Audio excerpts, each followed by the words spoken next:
250,000 subscribers. If you would have told me years ago when starting this channel that I'd reach such numbers like this, I would never have believed you. You have all made this dream come true. Thank you so much for enjoying this journey, for tagging along and enjoying all the amazing collectibles we get to showcase on this channel. Such a monumental sub number requires we do a monumental size statue. Huge and sincere thank you to my buddy Nick, who had this statue sent to me so I could share with everyone around the world. Nick, you have supported this channel in so many different ways and believed in me personally, and I want to just say thank you for allowing me this amazing opportunity. As you can see below me, these boxes are absolutely ginormous, with them being like 3 coffin sizes, so you can imagine both the shipping and the price on this thing was through the roof. But I can think of no better way to celebrate this occasion than showcasing Kakashi in life size himself. I look forward to sharing many other milestones with you, and without delay, let's jump on in.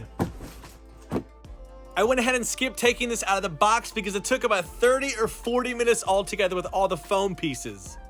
All along the bottom, we'll see the Mangekyo Sharingan from Kakashi, and then we have a Rocky Rubble themed base going on here. I can't tell you that this was themed after something specific, but if I had to pick anything, I have to say probably the Pain Invasion arc with all the rocks, rubble, and steel bars or rope bars that are scattered all throughout. Tons of different notches where a few things are going to key into, primarily his feet though. Before I said robar, I think these are rebar or just steel reinforcement rods that sometimes make their way into concrete or rocks, but this is just something that's adding to the base some of the different details that they sculpted on here, but did decide to sculpt separately just because they would have probably broken in transit.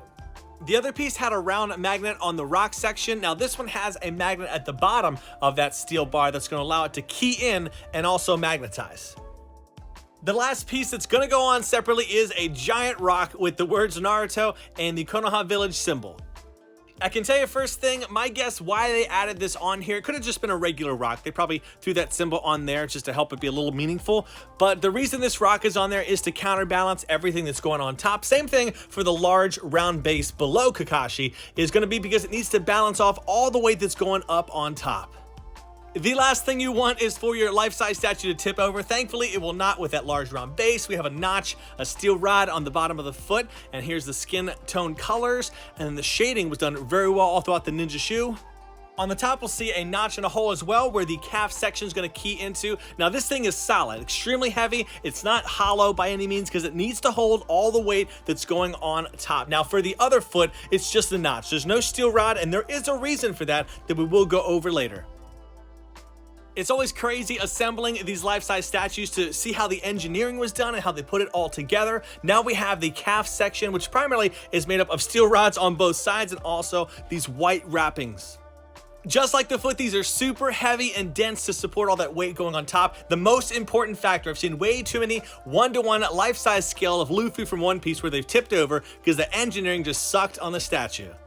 You will notice the leg to our right has a wobble to it, and that was specifically and intentionally designed that way. So we're going to bring the legs on in. I can't hold it up to the camera. It's way too heavy. First thing we need to do is key it in to the wobble side, and then we get it right on top of the side with the steel rod on the bottom, and then we slowly key it into the solid side, and then to the side where we can wiggle and move it around a little bit to get it into place.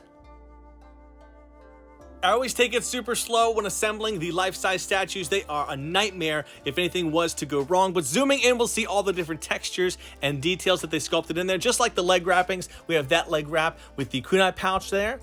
On the very top is an extremely large notch. Nothing is popping out of there once it's put in. We have also this pocket that's more open because the hand is going to be sitting in there. And then also on his butt, we have a notch there as well to put the ninja tool bag. Speaking of which, here is what that looks like.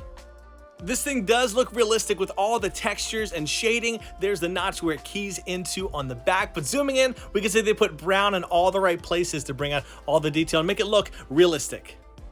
Also, if you look in the back, there's the 100K subscriber special statue I showcased with adult Naruto and Sasuke with Kurama cloaked in Susanoo armor. Check that out after if you have not seen that yet.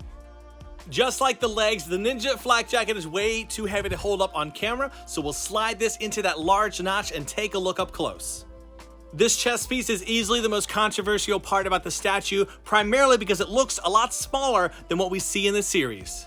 It usually makes the shinobi look a little bit more bulky, and I think the reason they did shrink it down is it would have caused long-term issues with the statue potentially tipping or being imbalanced. So that's why they did what they did. Great details to capture all around. And while I'm filming, I do have a little guest and friend down here, my little baby girl. Some people like to keep their kids away from their stuff. I like to keep them near it and kind of teach them respect in how to engage with it.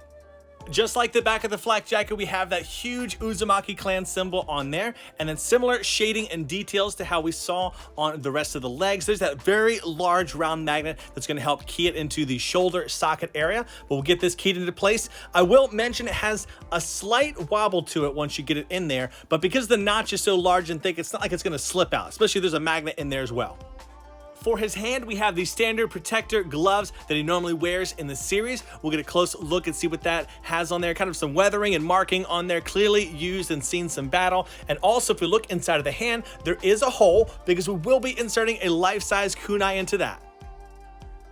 Holding and seeing this kunai in person does make it feel like a life-size statue. Now, they did a bunch of different shading techniques to make it look like metal, but obviously not. They kept it pretty lightweight overall, though weighty enough to make it feel quality. The bottom circular section of the kunai pops out, and then you can slip it in and then it magnetizes right on. Has a little bit of a wobble to it, just like the arm. If I was showcasing this long-term in my collection, I probably would put a little bit of blue tack in there to make sure there's no wiggle. This arm piece is nearly identical to the other, the main difference being in how it's positioned because it needs to hold this nub. As I mentioned earlier, this hand does rest inside of the pocket, so no need to sculpt any hands or the rest of everything that's going on there. But it's really interesting how you have to get this one on. You have to first put it inside of the pocket and then the notch goes into place. Sorry I didn't get that fully captured on camera. As a bonus, we get another life-size character being Pakkun. Look at that face.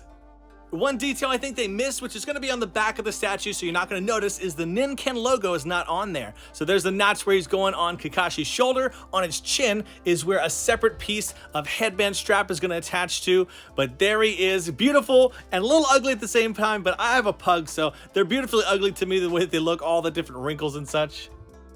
So there he is, and we'll also get that little headband piece on the bottom. It took a lot of strength to do this, but I wanted to hold Kakashi's head sculpt up close. A fantastic job sculpting the hair. I love all the dark tones on the very base of the hair pieces. And then also on the eyebrow, I think that should have been gray, but they did do just a straight white color. There's that notch that's gonna key into the neck area. On the back, just like Pakkun, they sculpted separately that piece of headband that ties on the back, so we'll get that on there. But there's everything together and flipped around, grabbing that piece, we'll get it installed on his back. I'm about 5'10", and when I go ahead and install this head on there, you'll notice I look a little shorter than that, so it feels like it's not life size, but it's only because of that very large base on the bottom that elevates him more. I unboxed so many different collectibles on the channel, but nothing compares to getting to see a life-size statue of one of your favorite characters like Kakashi standing next to you. 2021 has been a life-changing year. Thank you so much for joining me on this journey. 2022, nothing but great and amazing things planned in store for this channel. And so I want to thank you all so much for joining me along this journey. And I will see you in the next video. As always, do what you love and love what you do. Bam out.